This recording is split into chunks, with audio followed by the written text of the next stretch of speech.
all back to our sessions concerning judo activity. It's very important to keep interest. We've done an ashiwaza session on technique. We've done a session on the legal aspects of running a dojo. And today we are privileged to have an extensive section on basic judo refereeing and introduction.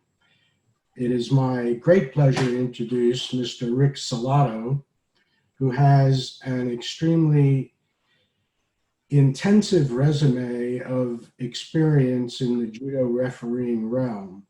As you can see on the slide, for 32 years, he has been an IJF International referee.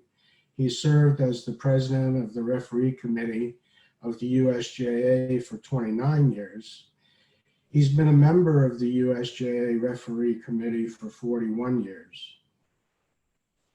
His past member of the USA Judo Referee Commission, he spent 28 years doing that.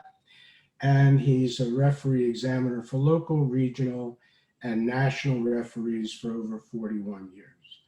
I've had the privilege of attending Rick's seminars over time at the Huguenot YMCA camp and at other venues, and I'm sure that you will gain a great deal of knowledge and insight into this great presentation. And now I'll give you Mr. CELOTTO. Thank you very much, Jim. Appreciate that, those comments. We're going to start now with the basic referee introduction. This slide series is for, this PowerPoint is to cover for those individuals who are new to refereeing or those in judo clubs that want to start refereeing. The first thing we're going to start with is a brief overview of competition judo. For those who've been involved with judo for a while, most of this will be known. However, it is actually well done, about a 4-minute clip produced by the International Judo Federation. Please enjoy.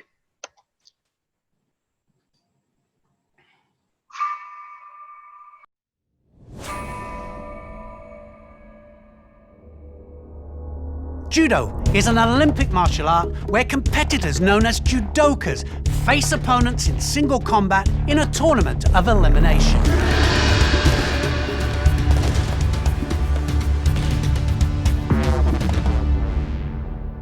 The founder of modern judo, Jigoro Kano, had a philosophy of maximum efficiency, minimum effort. This is key to the sport of judo. Judokas must wear a special jacket, trouser and belt, the judogi.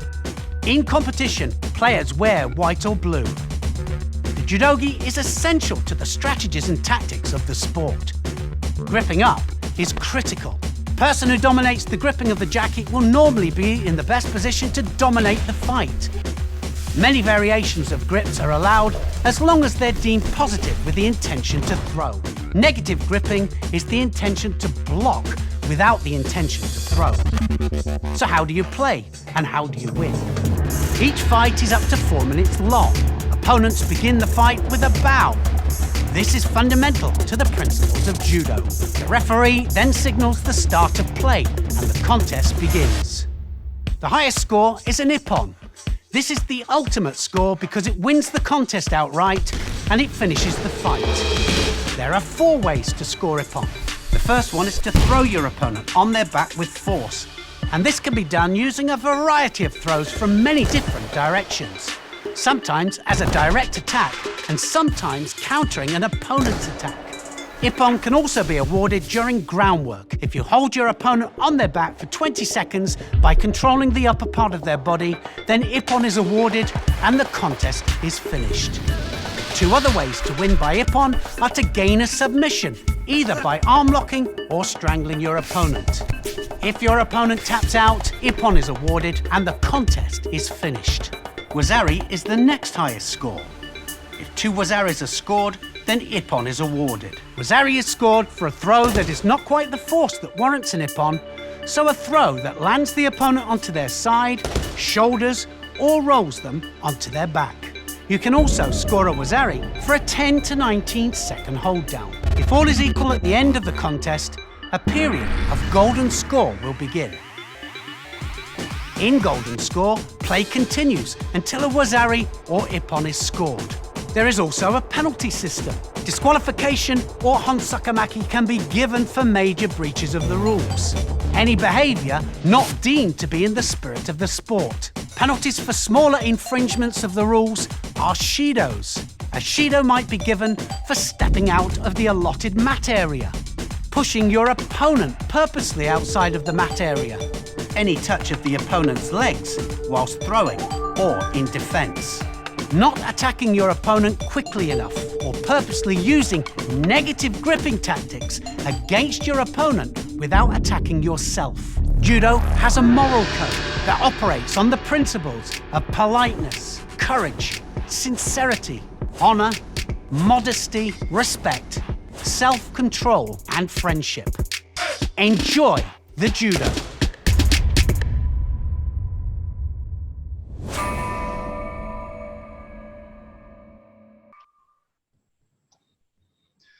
Now we're going to look at who gets into refereeing and why one gets into refereeing. Judo referees are traveling down a different path. We have the judo, or the gentle way down the path of judo. Some of the people who practice judo, or most, you start as competitors. You should do that. Your first third of your involvement with judo, if you're in it for life, should be competition. However, some people don't like competition, so they choose to do judo as the martial art. They learn the moves. They'll do randori in the judo club, but the pressure and the stress at tournaments turns them off. So they may choose to do kata or help with coaching. And they also can get involved with refereeing. All referees were or are, as I mentioned, competitive judoka. They've been that for years, so they have a good basic knowledge of refereeing and judo, so they can follow it as a referee. The most have an understanding of the basics of refereeing because they competed at so many tournaments. Most referees are or were coaches for many years. I know many head coaches, they run their own judo club. They are the head coach, but when they show up tournaments, they do refereeing. They let their assistant coaches coach their players. There are others that coach for a while, and then maybe because of whatever circumstance, they decide that they want to close up shop and they get into refereeing in order to remain involved with judo. Most referees choose to travel several paths in judo at the same time. Referees are senseis and or coaches, as I mentioned. They're also competitors. I know several referees that continue after the age of 30 to compete in masters or veterans type tournaments. They're also the kata teachers and competitors, and or they serve as administrators, either officers within the state governing body or officers or committee members or chairs in the national organizations. Referees should continue to practice judo. You should learn new skills, both in the traditional judo path and that of competitive techniques and strategies. Every year, someone at the highest levels of competitive judo invent new ways to get into things. And they pose a challenge to the refereeing rules. So you need to be up on top of that, and that means staying in touch with what's happening with judo at this moment. Referees come from judo clubs. We need you. They don't grow on trees. I am always surprised for 40, 50 years at tournaments, having a coach come up and say, boy, we don't have that many referees. And I kind of look at them and say, they come from the judo clubs. I don't make them, as a referee trainer or instructor. I can train them and I can help them. I can mentor them, but I cannot bring them off trees or from the ground. They come from the judo club. So we need the cooperation of coaches. Besides teaching competitive judo, and if they're doing kata, it's also look for the people that may be interested in refereeing. And that means even small children. I know many clubs have their 8 and 9 and 10-year-olds refereeing during randori. They also have those who are interested in refereeing some of the matches during the last half hour, 45 minutes of their practices. We need new referees. Most regions do not have enough referees. So we need an effort by coaches and those interested in refereeing to get involved. We are looking for those willing to give back to judo and help our competitors at tournaments. We need to develop a strong and knowledgeable referee corps. Now, how to get started in refereeing? The first thing is I want to provide you with some resources. These will be provided to you at the emails and at the Facebook sites that this video is presented at. The first is the IJF SOR, or Sports Organization Rules. The date on it is 2019, October 8. This is a 198-page document. This is what governs the sport of judo at the international level. These were the rules. This is the latest version, and these are the rules that would have governed the Olympics and govern every international tournament. There's a website there for you to refer to. You want to specifically look at 3 sections of the rules. The first is a single page. It's called Competition Area, Section 8.1. It's page 56. The next item is the judo gi parameters, the judo suit or costume, and that's the Appendix C, and that's a 16-page document. And then finally, and most importantly, are the actual refereeing rules of judo, which is Appendix D, which is a 48-page document, and it's page 88 to 136. That's where, if you're going to get involved with refereeing, you really need to start reading that through and understand what that says.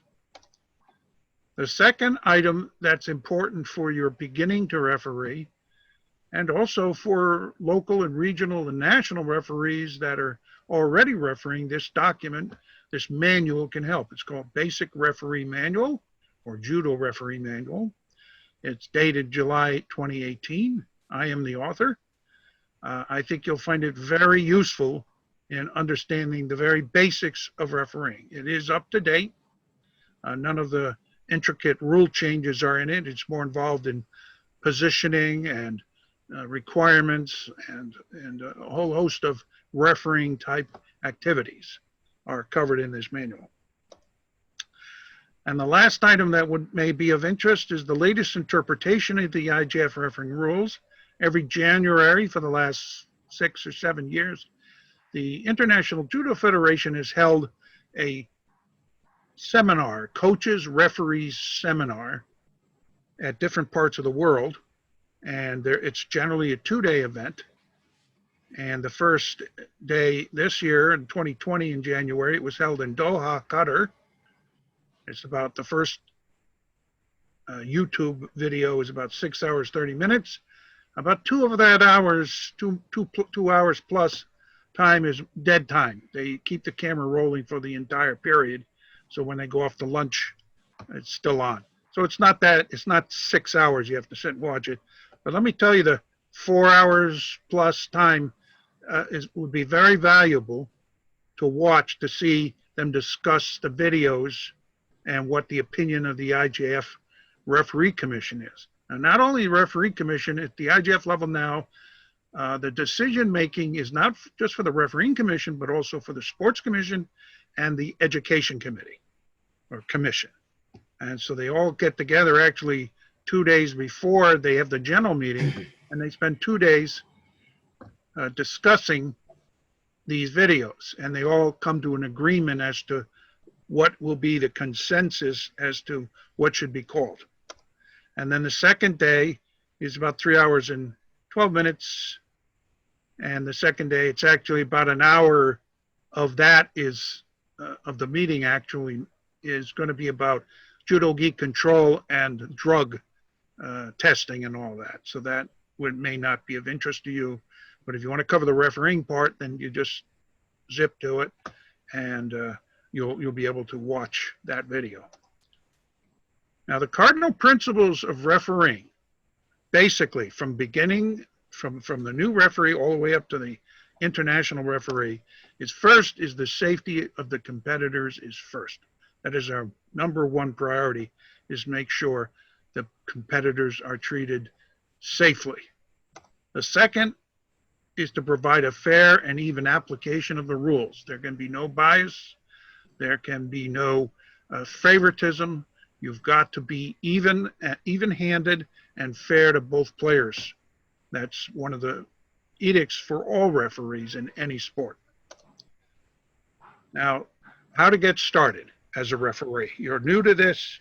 You may not know the ropes, so let's start with the number one thing I believe is get cooperation from your sensei. You belong to a judo club, and we have the priority that your sensei is the senpai or the leader or the teacher, and kohai, you're the junior, so you listen to them. You need to get their permission. You should get their permission and get their assistance in traveling down the path of refereeing. And once you have that, I think one of the most important things for new referees, rather than just showing up at a tournament and thinking that you're just going to go out there and start refereeing, is to actually start refereeing during randori sessions with the assistance of your sensei, or if someone else in the judo club is a certified referee. The higher level, the better. And you don't have to disrupt the randori session. You might have, depending on how big your club is, you're going to have 2 or 3 randori partners working at the same time. Some of their bigger clubs, you have 10 to 15 or 20. And all you do is just pick out 2 of them and have someone referee in a corner and call the scores, make the signals, yell out the commands, and your sensei, if they have the time, or a certified referee in your club will make corrections, critique, and evaluate you to make you do the correct behaviors when the time comes. Same with when to call osaikomi and when to call toketa, or broken hold. So that's very, very important to get all your first training in the dojo that way. Some coaches hold mini tournaments every month maybe. Instead of just having a referee session, they have a little half an hour to 45-minute session at the end of a class as a little mini tournament. And they get, even the kids, anybody who wants to referee can get out there and referee. And that, I encourage that. You should do everything in judo. Of course, the kids and the younger players, competition is your main focus. And make contact with, next step is after you start practicing, is to make contact with your regional referee chair or director in your area, and they can help you move to the next step. In other words, working yourself into the tournament referee rotation. But when you do this, you'll notice when you're working with people, there's certain people that you will like to provide you feedback and others that may not provide you feedback. And that's an individual choice. But the big thing is, first of all, you should show up to the tournaments and introduce yourself to the chief referee or the referee chair of the committee for that state or that area. And then maybe even have what I call a sit-along, which is you sit next to that referee leader, and he makes commentary on what's going on in a particular mat, and you learn a lot from that. He may ask you, you call the scores as they happen to me, and then when when the players throw, referee may call Wazari, and you say Ipan, and the chief referee will say, yeah, the referee is correct on that one because the guy landed flat on his back. And then in every instance, you can learn a lot with this sit-along guidance. When he thinks you're ready, then he'll move you on the mat, and generally he'll let you start refereeing with junior competitors, the smaller kids first. And then if you look comfortable, if you feel comfortable, and if you were seem to be adapting to the environment, then he'll let you continue to referee as the players get older. Can be a taxing thing for some individuals to be refereeing in front of a large group. That's one of the greatest fears of most people, is public speaking. And this is a form of public speaking. Now, this is why competitors, especially highly skilled competitors who perform in front of large groups, they don't have any problem with this. They also have a good knowledge of judo, so the transfer of skills from an international competitive player or an elite player into refereeing is generally pretty good for the most part. All we need to do with them is to train them on the procedures and movements, so they don't move around like a player when they referee. They've got to move around like a judoka, but a little more older and sophisticated movement instead of jumping around, which we see all the time. But that's something you don't have to worry about in the beginning. Just get out there and help out, and we'll provide guidance. There's no certification needed to start refereeing. You don't have to be certified to go on the mat. You will always be provided, when you go on the mat, that there will be certified referees on the mat with you to guide you. And there's also generally a senior referee watching the mat to make sure if you make any mistakes, they will radio you to let you know that, it wasn't this call, you should have said this, and then you can correct the mistake. Now, the standard referee uniform for most countries around the world is gray trousers, a white dress shirt, short sleeve. That's in the event you're in a hot environment. You can take your jacket off, and you don't have to have the long sleeve situation. You know, it's weird with having a jacket and pants on to have short sleeves, but for judo, this is what is expected. A solid black tie. We want every referee to look the same, so you should have a solid black tie. No polka dotted ties, no striped ties, no ties with different characters on them. That just distracts from the professionalism of a good referee. It must be uniform. Black socks and a black blazer or sport jacket. Generally, the 2-button style is the preferred style. And then black shoes when you're off the mat. Now, in certain regions, they do allow a standardized referee polo shirt. And generally this occurs in warmer climes. However, a lot of states, even that are up north, have this standard polo shirt arrangement. Now, in an established area where there are a lot of referees, and there's what I mean by established area, good judo presence. There's a lot of judo clubs, and there are enough referees. You should be presenting yourself professionally to the public, and one of the ways we do that in judo is to have the referees in tie and jacket. That's very impressive. When I bring people in to tournaments that don't know judo, they are impressed with the mat areas, how nice they are, and the referees are in those, in uniform. You go to some other events and it's like sketchy. People are refereeing in their shorts or t-shirts and things like that. We kind of frown upon that. However, if your area is shy of referees, you don't have enough, then you can allow the senior players before they play to go on the mat with their judo gis, preferably a white one. And in some instances I've seen, they've asked coaches to help out, and they just referee in whatever they have on. I don't like it, but that's the way it is. And we've got to have players, we've got to have referees, so the players have referees to do the matches.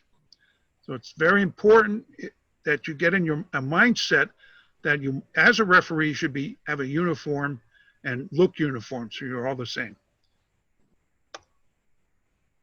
And referee etiquette is another thing that you must look into, and there's no stretch on this. It's the same etiquette for normal society. It's just be presentable, responsible, and follow the accepted decorum. Be on time for the pre-tournament meeting. Please don't be late. That's a bad habit. Be on time when your shift is on the mat. You're supposed to be on the mat. That does not bode well for new people who come in and they're late all the time. Also, the people you're replacing, they want to get off the mat, so it's not fair. And be properly dressed in a proper uniform. Whatever your area requires, that's what you should follow. No coaching as a referee. You must remember this. At the international level, there's no coaching at all. They actually, in most instances, the officials, the referees, stay at a different hotel than the competitors. So there's no intermingling even at that level. And when you get to the venue, you have to be very careful not to be seen talking to any of the players, especially those from your own country. Now, as mentioned, that I've heard is that some referees, when they're going in, if they know they're in a kind of private area and they see their players, they'll say good luck to them, and that's about it. Once you get in the public eye, you must not acknowledge the players off the mat and on the mat. Now, as far we understand in the U.S., that at domestic tournaments, those local and regional type tournaments, the referee may be the player's main coach. And if you are going to coach them, then you cannot be yelling at them with having a referee uniform on and yelling at them, coaching instructions from the side of the mat. That looks very, very bad. However, we do okay if you go in the back or stand behind the bleachers or go in the hallway and console a player that's lost or congratulate a player that is won, or provide guidance in whatever manner you do as a coach. That's perfectly fine. The big thing is we don't want other coaches and other parents seeing the referees consorting with the players. This looks very bad. So I hope you understand that. Ask for feedback every time you get off the mat. If you want to learn refereeing, learn anything actually, the fastest way to get it is to be provided with accurate and good feedback. And that's evaluation of your performance. If you've done something wrong, then being told that wasn't wrong, not correct, and you should do it this way so that next time you go out there, you can do a better job at it. And be willing and eager to accept the feedback to improve your refereeing knowledge and skills. If you're going to have someone mentoring you, then don't have excuses for why you did this and why you did that. If someone's going to tell you this is the way it should be done, you shouldn't come back and say, no, well, this and that. You don't bother. If they're going to provide you feedback, they're trying to make you a better referee, your excuse doesn't mean anything to them. And you've got to learn to just suck it up. Sometimes the advice you get from some people may not make sense. That's fine. Just say, thank you very much, Sensei, and move on. And as you get older and wiser in refereeing, you'll know there's certain people whose feedback is very valuable and other people's feedback who may not be so valuable. And with that feedback, you just keep it, and don't say anything. Don't argue. Don't just say thank you very much. That's all is needed. That's being a good judo player. Never speak ill of other referees.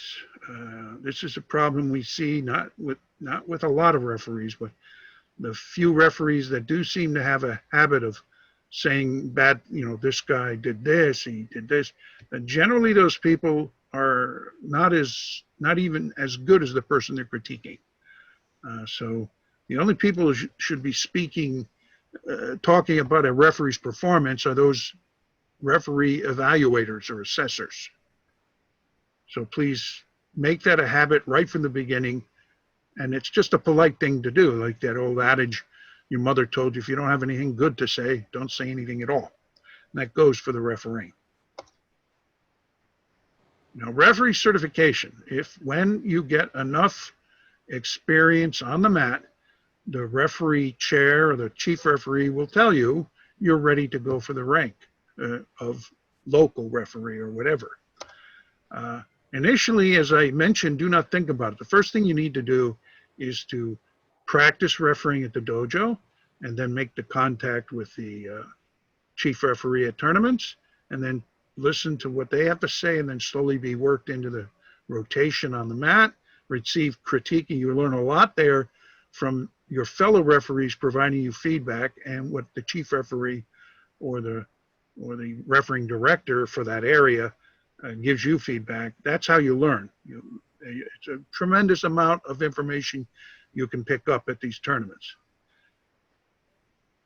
But initially, don't think about it. When you're ready, the refereeing chief referee or the refereeing director will say, okay, you're ready. So next month at this tournament, be prepared to take the test for whatever level, local or regional. And generally, as we'll talk about it, is the local and regional and other levels have a written examination and a practical examination. You can, as I mentioned again, I just want to stress, you don't need certification. You just, to start. As you move up, you do. Okay, and certification, even at the junior and club and local levels, as for the regional and national level, requires being tested by a written and practical examination, which requires being observed and evaluated during several contests while one referees at a tournament. You cannot get certification for refereeing by just attending a clinic or seminar, a 1 hour clinic or a 3 hour seminar or 6 hour seminar, an 8 hour seminar. You have to have the written exam and you have to have the practical exam at a sanctioned judo tournament. You have to be seen refereeing live matches, real matches, so that to see if your reaction is correct. What is important at this stage is it's the same thing as getting a rank. You don't give yellow belts out because they attended a 2 hour session where you show pictures of Osotogari and Ogochi and Kisagatame. Oh, now you're a yellow belt. Anybody in judo laugh if you did that.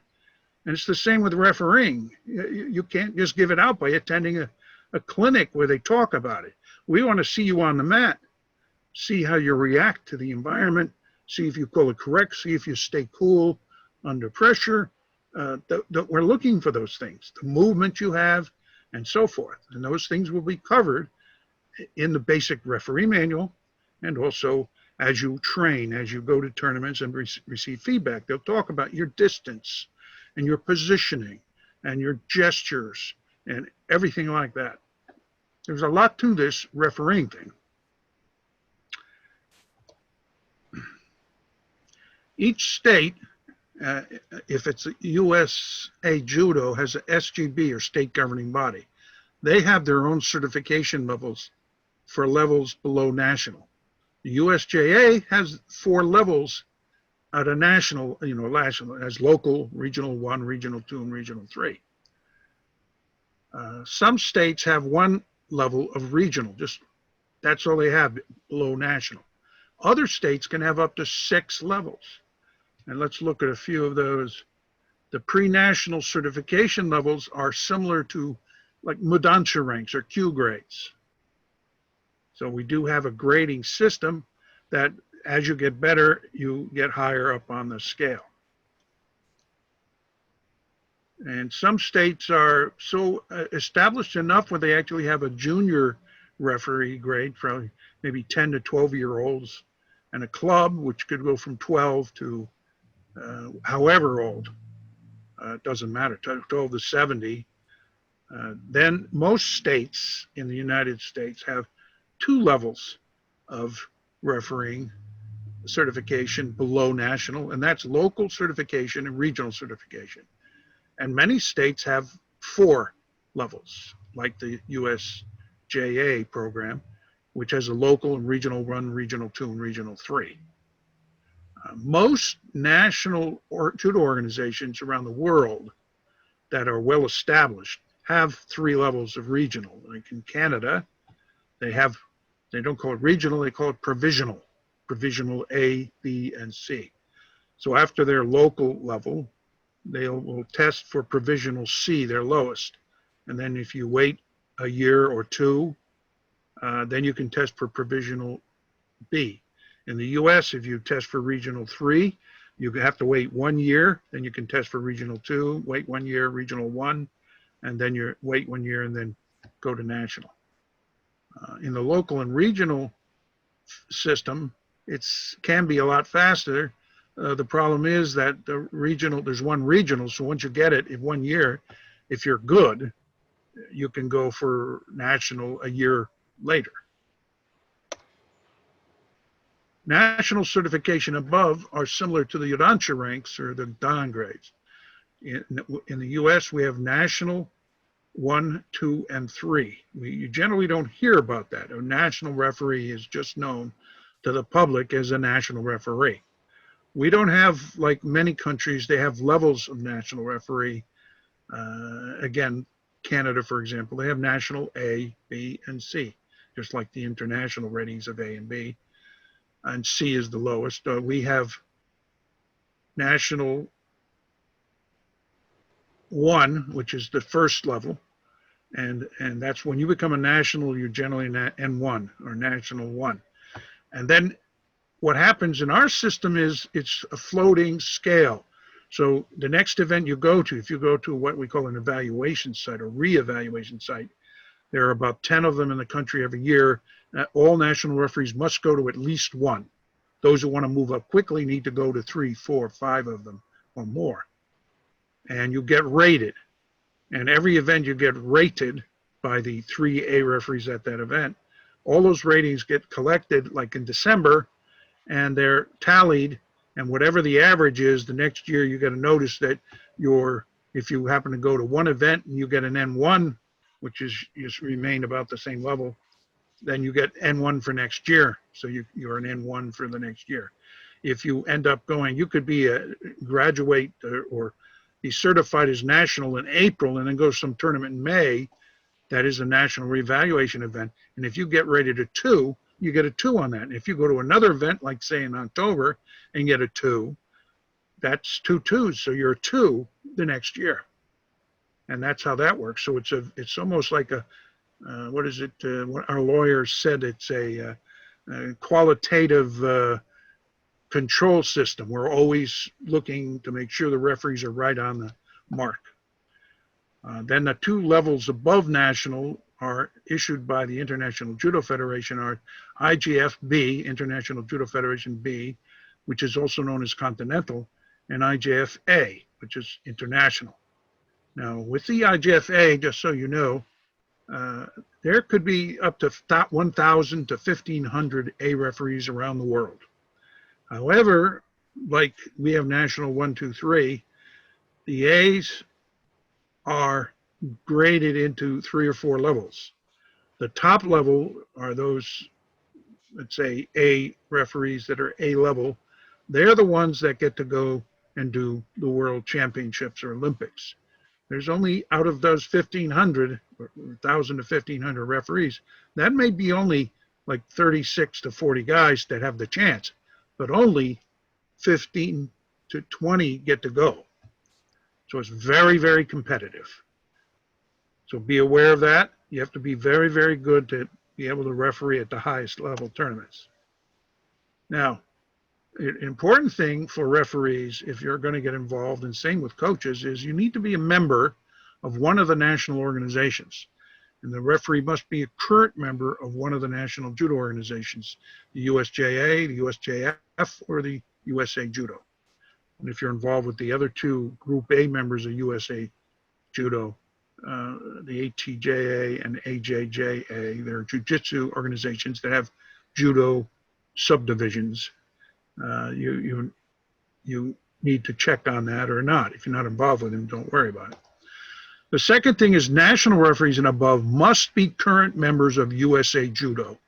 As national referee license is sanctioned through USA Judo, the national governing body for judo, and the organization recognized by the United States Olympic Committee, and also the International Judo Federation. So if you're a national referee, you need to be current member of USA Judo. That doesn't mean that you've been a member of USJF or USJA for 15, 20 years as a competitor.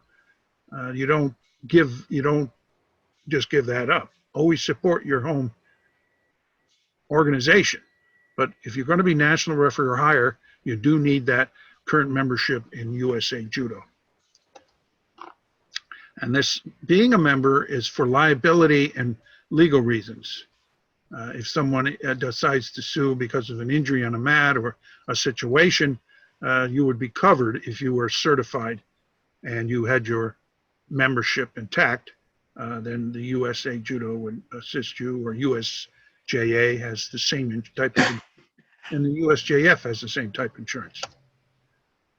Now, at the next level, if you really stay involved with the referee, at some point you need to continue to referee. You're required to have some other requirements that are recent. They're within the last 6 years. They're same as certified coaches. One is you have to go through a background investigation every 2 years. And that just went up to $30 because there are new laws now and requirements from the United States Olympic Committee requiring that there'll be a test actually, or an evaluation or background check every year. However, if you pay the $30 for the 2 years, they'll automatically recheck you in the middle of whatever 2-year period you're in. This background investigation is generally done through the USA Judo or USJF or USJA, and they have a record of it to show in their files that you did do it and you are up to date on it. The second item is to take the Safe Sport online course. This is a free course, about 90 minutes. You take it through your USJA, USJAF, or USA Judo website. That's where you start it from, and you enter your name, and they actually have a record of it. And the Safe Sport program covers child abuse, but more so just protecting the child's safety, from verbal abuse, from physical abuse, from any kind of problem. And it's very, very interesting and very important that coaches and referees be aware of all this. At the end, the computer you can print out a certificate or a card, and it also will alert the national organization and you took the course, so there's a record of it for that period. And that also is about good for 2 years. And take the Heads Up concussion course, which is another 30-minute free course talking about concussions. And that's offered by the CDC and is available on the internet. Now let's talk a little about the judo rules now, just basics. Now you're all judo players, so this won't come as any surprise. But let's talk about the basics for the competition area.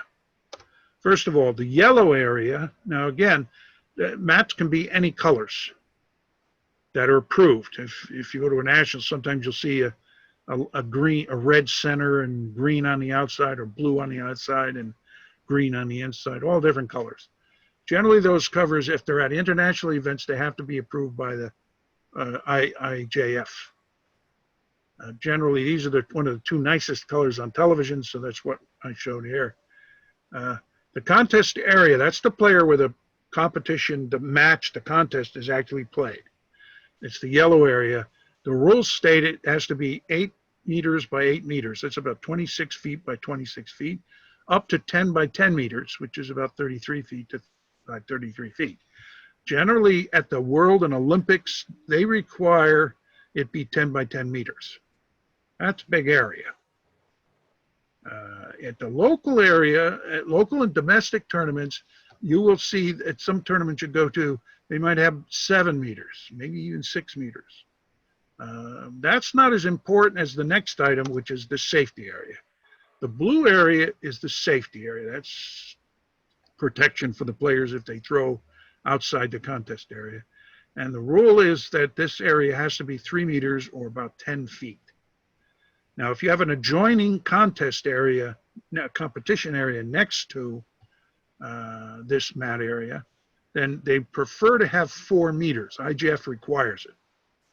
US doesn't. The US would prefer you have 4 or more, but you can get away with 3 meters of safety area. And the referees just have to be very careful if players from both mat areas end up on the same side, so they're only 10 feet apart. We prefer, as I mentioned, in the safety area 4 meters, but 3 meters is fine. If you are just something, if you were at a small, if you're in a dojo type tournament and you only have like 8 feet, then what you do is if you run tournaments, you'll know if you call an event a scrimmage, if for your sanction, then you can, and you put down the safety area is 7 or 8 feet, that's okay. But at a regular tournament, you do need the 10-foot safety area. Now, what is important is that the competition area is the contest area and the safety area combined. Just for future reference, a year from now, a year and a half from now, when you may take an examination, this question's always on the written exam as to what is the contest area, what is the safety area, what is the competition area. You need to know the difference. Now, let's look at the judo gi. The basics, only the basics. The first, if we start off on this side here, we have the length of the judo gi. If the player holds their arms straight out, both of them at the same time, the edge, the cuff of the jacket should reach the wrist. Now that's the IGF rule, that's national rule.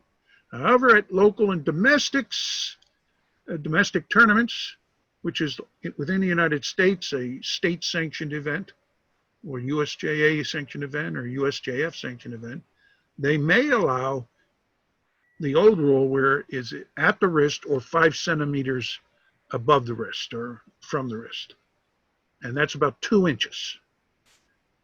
You have to check in your area what your rule is. But understand, if you play higher up, if you start playing elite divisions and nationals and international events, your gi must come to the wrist. The second measurement that's important is the play of the judo gi from the wrist to the armpit. And in this case, you see it says 10 to 15 centimeters. All right, that's about 4 to 6 inches. And we have a device which we slide in there to check all these measurements. And that's something you'll learn about later if you don't already know. Next is that the belt is tied around the waist. Now, it actually says in the rules it needs to be twice around the waist, tied twice around, and tied in a square knot. And the ends of those belts need to be between 8 and 12 inches in length. If it's any longer, then technically it's illegal. And if it's any shorter, it's not supposed to be allowed. At the domestic, local level, not so much, we don't pay attention too much to that. If it's too long, it's cumbersome. If it's too short, bigger guys have shorter ears, as they say. And then finally, of the major points is that there's the ankle, the bottom cuff of the pants should be at the ankle bones or 2 inches above the ankle bones, anywhere between that. If they're, you can't be up to the knee like it was in the 1920s and 30s and 40s when they played. You always see the old pictures of them. They have like Bermuda shorts on. Those days are gone. You have to have long enough pants that go all the way down to the ankle. Now the next important thing is as the blue box shows, is the bottom of the jacket must cover the buttocks. And generally, if the player has their arms to their side, you look at their first knuckle, that knuckle between the wrist, the palm, and the ends of the fingers close to the palm. If the gi is at that level or below that level, then the judo gi skirt is good. And you let the player play. If it's any shorter than that, then technically they need to change that judo gi. It's too short. Every time someone pulls on them, the jacket will come off or come out of the belt. And also the pants of slack needs to be 10 to 15 centimeters or 4 to 6 inches from the ankle all the way up to the thigh. Now, some very basic things about starting a contest. When a contest, every tournament, every match, or what IJF calls contest, we call them generally in the US a match. We start out with the first thing is make sure the table officials are ready. And table officials or technical officials are those people who are volunteers like you, are running the clock for the timer and the scoreboard. Make sure they're looking at you and they're ready to go. The second thing is make sure the scoreboard is clear of scores and set to the correct time. There's so many times where a referee just doesn't pay attention, says a Jimmy, and there's already a Wazari up for one of the guys, so he's ahead. He's like, they're handicapping the mat. And we don't want that. And, when 2 8-year-olds get on the mat and there's 4 minutes set, that's not good. The 4 minutes is for seniors. If it's a 2-minute or a 3-minute match, whatever your rules call for that tournament, that's what it should be set at. Next is look at both competitors as they're walking up the sides to see if their judo gi is legal. And start at their heads and scan them from head down, looking for all those figures or numbers we were talking about. Are their sleeves long enough? Is their judo gi loose enough? Does the jacket cover the buttocks? Is the pants leg long enough? Are the judo gis clean? All right, is the girl has a white t-shirt? If their hair's tied up, if you have long hair, you need to tie it up so it's off the collar. And that's something that just happened the last few years. It used to be tie the hair back. Now they want it up, so you have to put it in a bun. And there are plenty of bun tutorials on YouTube on how to tie your hair up for judo competition or sports competition. Gesture the players to move to the mat, and you'll be told how to do that. You move your hands in to invite them in. Generally, it isn't required that when the players get to the edge of the contest area, where they're standing in the safety area, ready to go into the contest area, the yellow area, where they bow. We expect it. It's nice to see it. It's not required.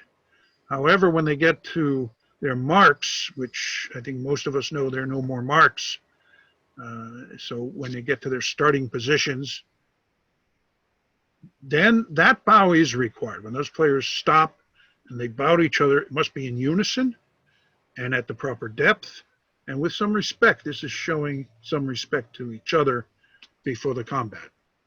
So please do that properly. And that one of your jobs as a referee is to make sure that bow is done respectfully, not little head nod or, where I've seen people do square dancing bows with their hand, front, one in the back, and those old-timey bows. And someone didn't teach them how to bow properly.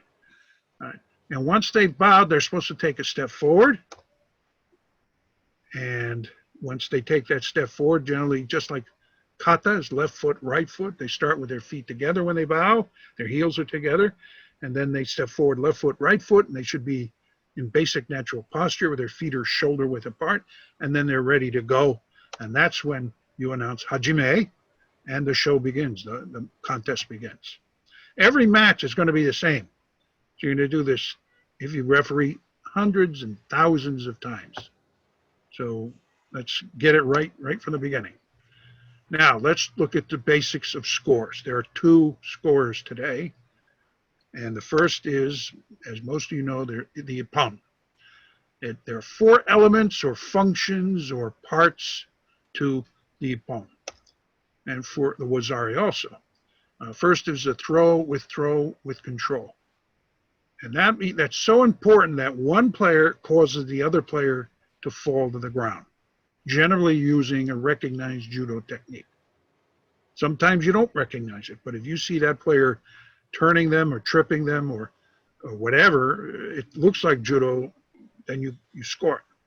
But the control is the number one thing. The second thing is being thrown to their back. Now, we specifically need to see that a player is thrown directly to any part of the ippon panel. I'll explain that in a few more slides. What is in a ippon panel? That's part of the back to get. If you're thrown directly on that or any part of that, then you can get ippon. You also, if you're rolled through in a continuous manner across the ippon panel, that will also get you an ippon. The third element is force. The throw must have force when it's done. And the fourth element is speed. Now, each of these are variable. There's little control to full control. There's a little bit on the back to greatly on the back. There's a little bit of force and a lot of force. And there's a little bit of speed and a lot of speed. And, you know, obviously, if all the scale is all cranked up to the high end, there's no question. I mean, even people not involved with judo say, that's an ippon. But if everything's down at the other end, where it's a weak ippon, or maybe it's just a wazari because some part of the action is missing. And that's what takes the years of training to tell the difference between the two. Hopefully, in this short video, we can cover some of the basics of deciding whether a throw is an ippon or landing is an ippon or a wazari. Next, let's look at the wazari. It's thrown on any part of the wazari panels, and we'll show you a video, a slide that will help explain that in a few minutes. This includes all scores previously considered with yuko. Those are landing right on the side, right on the side.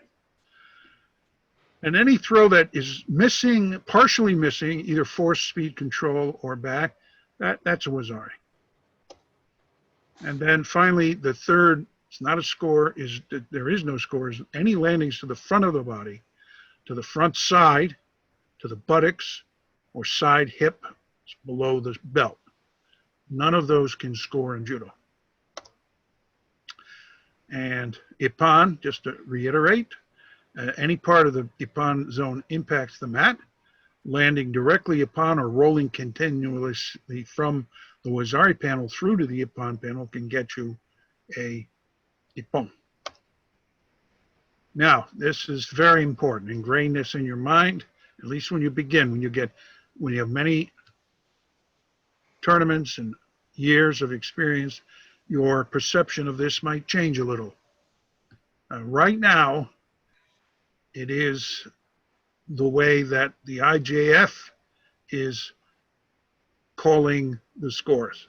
Now, this is not IJF. This is my interpretation of it, but I think for new people, this makes it very clear. The green area, if you impact on the green area, that's the ippon panel or zone. So even if you catch a little bit of that when they impact, if it's direct, you can call ippon. If the control is there, if there's force and speed. So all the parts are present in appropriate amounts. If the player, now you notice underneath the green area here, they believe any landings between the belt and the top of that edge of the ippon zone or panel, they believe landings there are not ippon. And therefore they are wazari. And the yellow area is the wazari panel. If a player lands directly on those parts or rolls through those parts, those are wazari scores.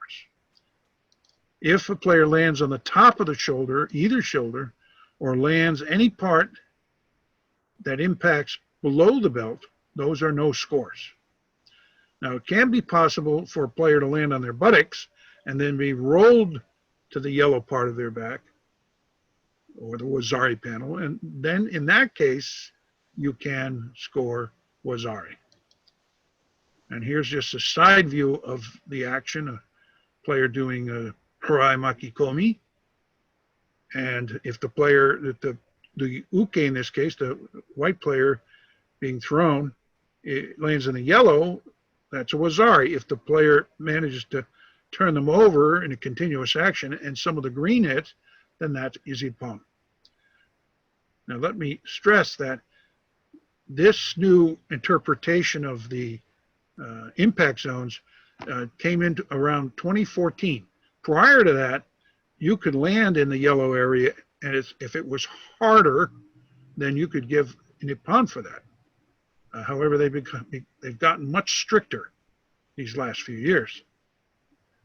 And this continuous rolling subject that I stressed or mentioned, was that if a player starts and either goes diagonally in either direction across the green zone, or up and down from the, let's say, the belt, the upper buttocks to the back of the neck, and like a uchigari or something, and slams them, and it's a continuous rolling action, that can be ippon. Or across the tops of the shoulders, that can be ippon.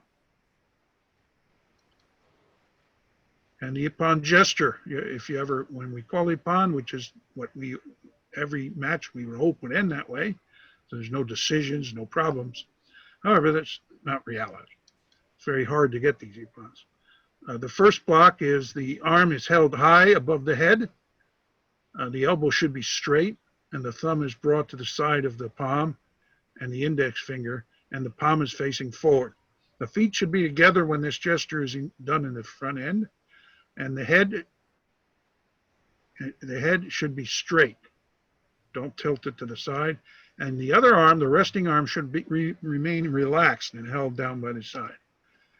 Remember, after the gesture is called and the signal is made, the referee should look around, move around with this gesture up, and take into account and look at the judges at the table for agreement. Now, what's very important when this happens is to, like I say, is one eye should remain on the players at all times, and one eye should check the judges. The most important thing is that most all gestures, we expect that the gesture be held up for 3 seconds.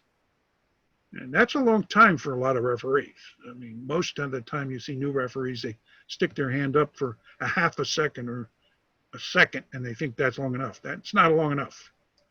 So make sure it's 3 seconds, and then when you drop it down and your hand touches your side of your pants, then you can say sorimade. Every match must end with the command sorimade, which is that is all.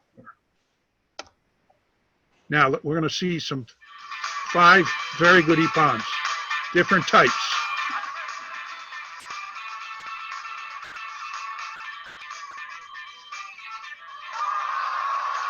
Now that's a bit of a roller, but actually if you watch in slow motion, the ippon panel hit, no question. Everybody in the world will call that an ippon. Very good osodogari. And it looks like you'll see it on the other side. Again, the ippon panel or zone hit. A little bit of rolling. And here's right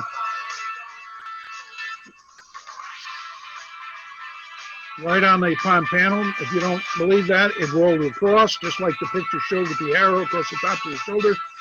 And here's obviously a very direct, straight to the green zone, the ippon zone, the ippon panel, wham, no question.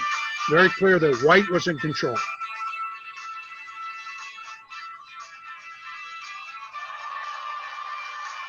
You notice how the blue player, he controls the player's arms in flight in order to get him to his back. Boom, flat to the back.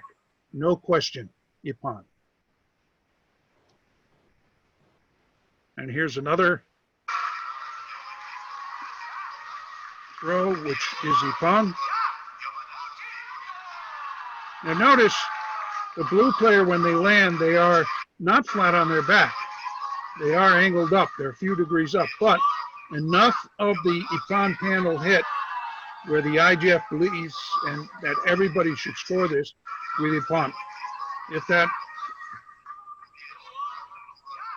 blue shoulder was any higher up, then it would only be wazari. But in this case, this should be called ippon.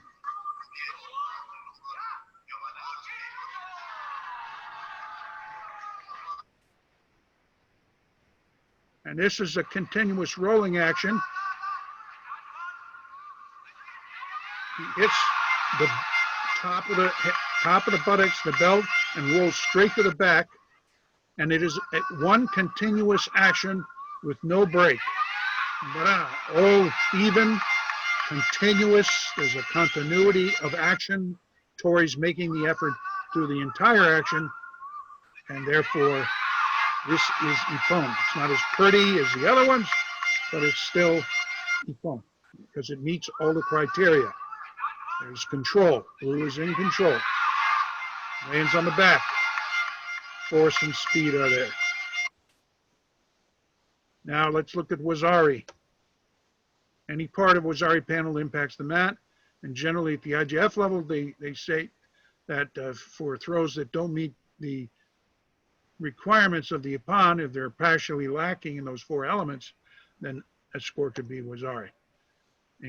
Now, wazari includes what I call long landings or 2-point landings, where a player may land initially on their front side and then be pushed through to their back, or they land on knee or knees and then is pushed through.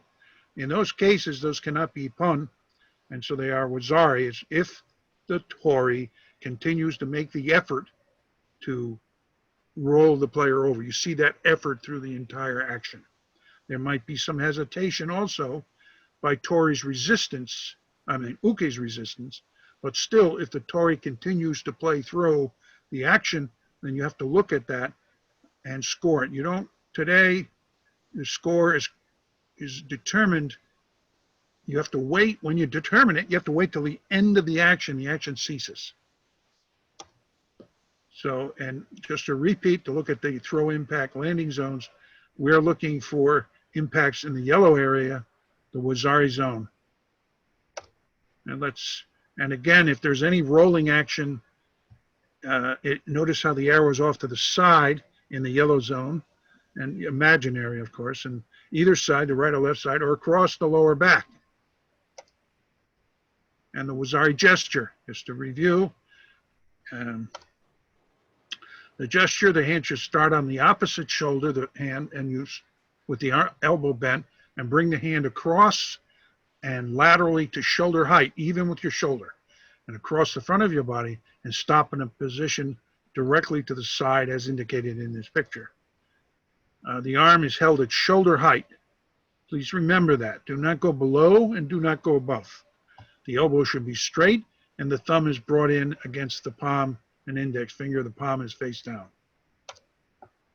And remember, after the gesture and call are made, the referee should move around so the whole crowd can see the gesture.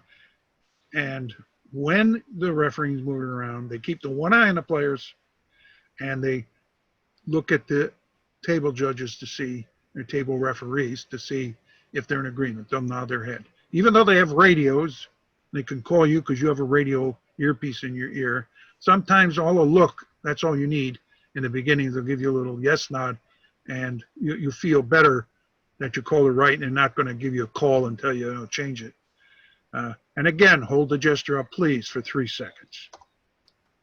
And here's some wazaris.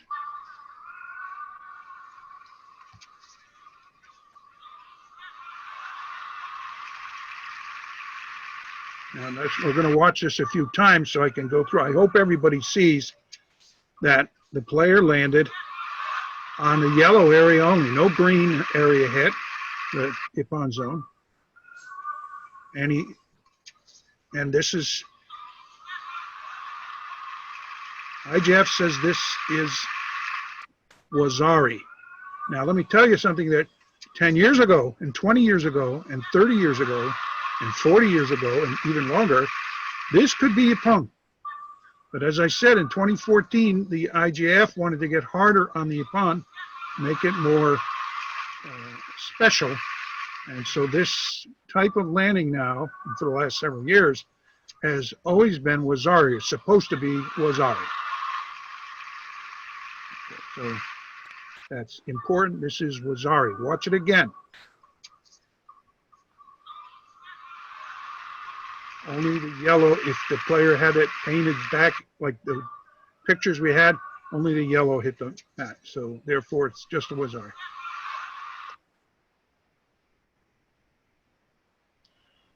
Now the tricky thing here is timing. And notice how the blue player put her hand out, and there was even a slight pause in the action. If white had continued making it a full action, it could be a pawn, but because it does go over the back. But in this case, there was a hesitation. And this is an example from Doha 2020, and the IJF Referee Commission, the Education Commission, and Sports Commission say this is a wazari and should be called wazari because of that hesitation.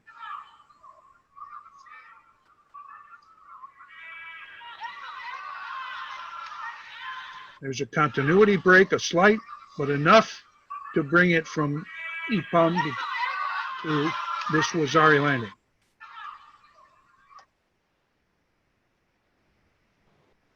And this is what I call the long landing or 2-point landing. White lands on their front shoulder, but blue continues to push him through and roll him to his back. Even though he went over the green zone, because it landed to the front first, then rolled, the highest score you can get is a wazari. Boom, boom. All right, let's just stressing this is a 2-point landing, 1, 2. And it could be 3-point landings. I've seen players land, they put their hand out, or they put their hand out, then their head hits, then their knee hits. And then if Tori continually rolls the player over and is continuous, it could be wazari, still be wazari. But it could never be Ippon. Ippon's got to be generally wazari panel and through and over. And you'll learn more as you gain more experience. That model might change.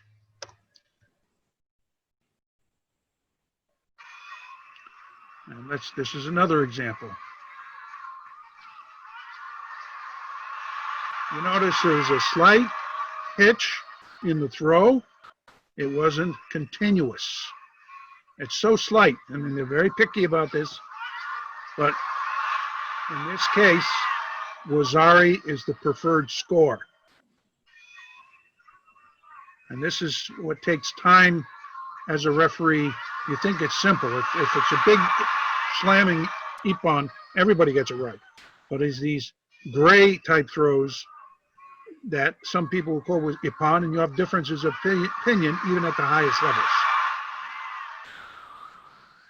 Let's watch this one more time.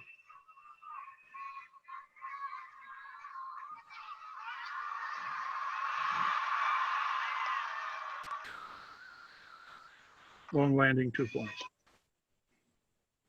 Now let's look at some no score. Any landings to the chest, the abdomen, the buttocks, or side of the hits below the belt. If the timing is too long or there's a break in the action, these cannot score. These actions or throws and falling cannot score.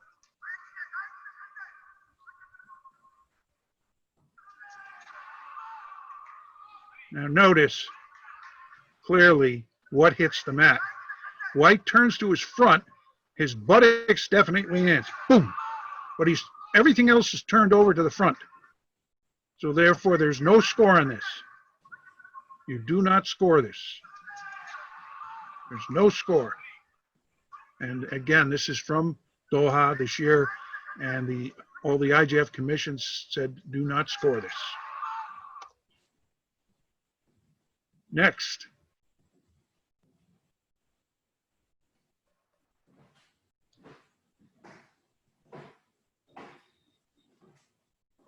In this case, it's a timing issue. Definitely white was trying, he was controlling the action, the Tori. He tried this, what's become the new kataguruma, or some players call it lats, the lats. But it got stalled out. Blue's defense prevented it from being completed. He's sprawling out, he's stepping. Now, maybe if he had thrown at that point, they would have scored it, but too long. So therefore, there's no score in this case.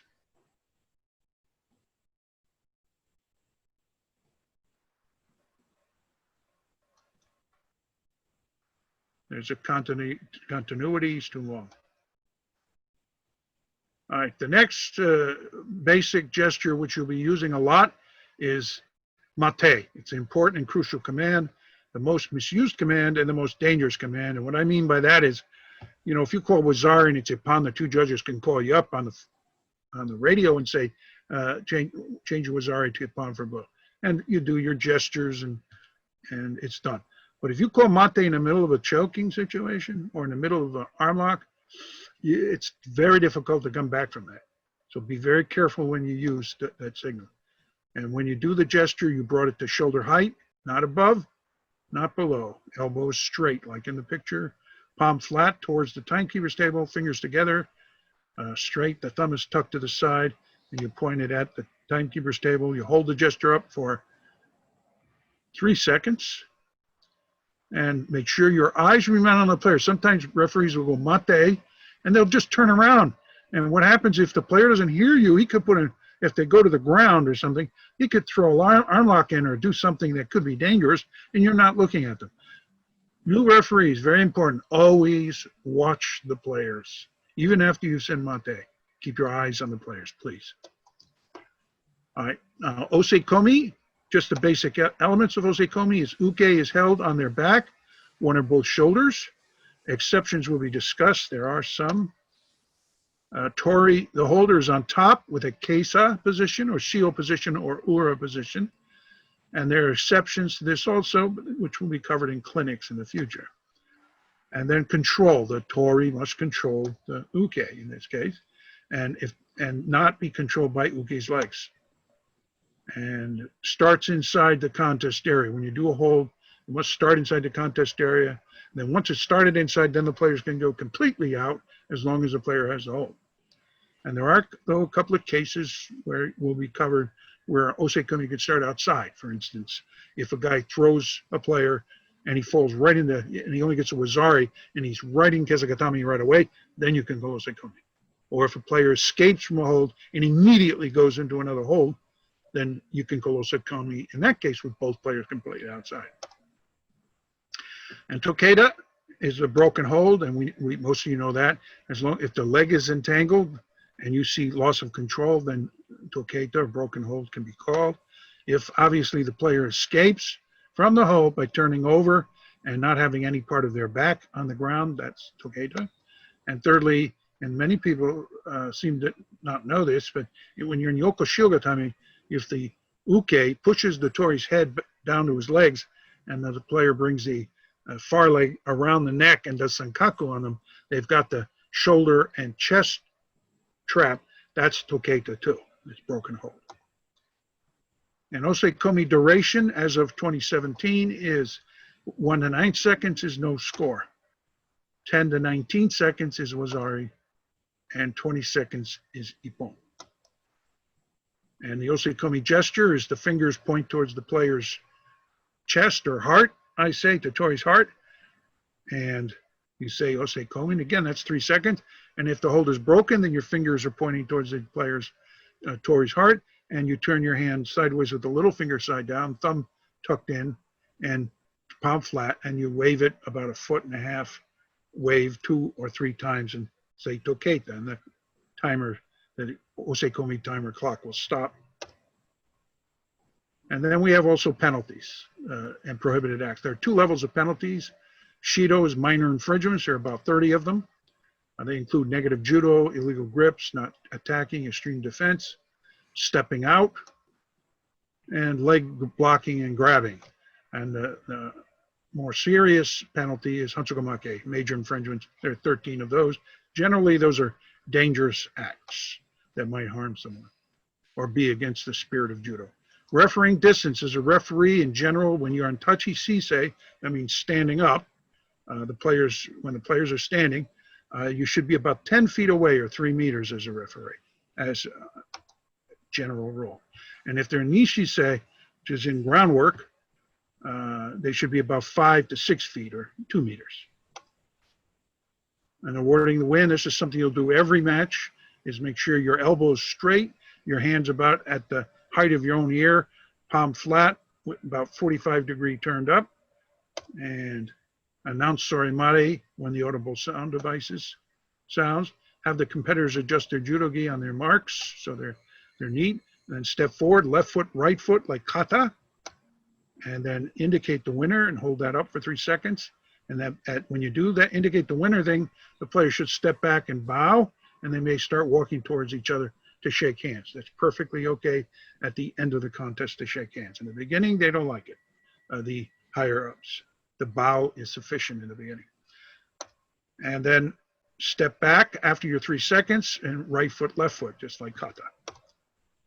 All right, the last thing we're going to discuss is basically if you seriously get into refereeing, you're going to need to purchase a radio. And this is the proper radio for refereeing in the United States. It's a Baofeng BF888S, 3 8s. It's available from Amazon or eBay. They generally charge you from $8 to $20 for it. And you know, if you go to eBay, you can get it for, you look for the ones with free shipping. If you've got some, the Amazon card, you know, whatever, a higher tier, you can get the shipping for free, I guess.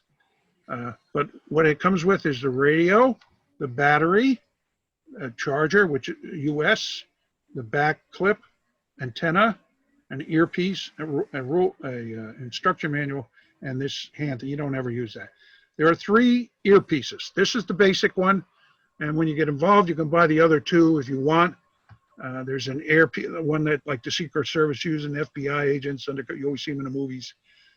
That's one that goes right in the ear. And the third one actually costs as much as the radio, about $12. But people say, I don't have one, but people say the sound is much better than this one that's displayed. It's 60 channels. It's pretty good. For me, it's a pretty good radio. It's heavy duty, but it's cheap. So if you break it, it's not going to hurt you. It's not like, these aren't Motorola type where you're paying $800 to $1,000 a piece. These are $8 to $20. So, but they do the job. And finally, I just want to thank you very much. This webinar was brought to you by Jim Bregman, Judan, 10th degree black belt. The host was Rob Reilly, and myself, Rick CELOTTO, as a clinician. I thank you very much. Rick, I want to thank you very much for your excellent presentation. And I want the audience to know that in the future, Mr. CELOTTO will return with different levels of referee instruction for your practice enjoyment and to make you a better understanding referee of the rules, the contest area, and how to call and control the mat area. Again, Rick, thank you very much for your excellent presentation, and we will see you next time. Thank you very much, Jim. Have a good day. You too.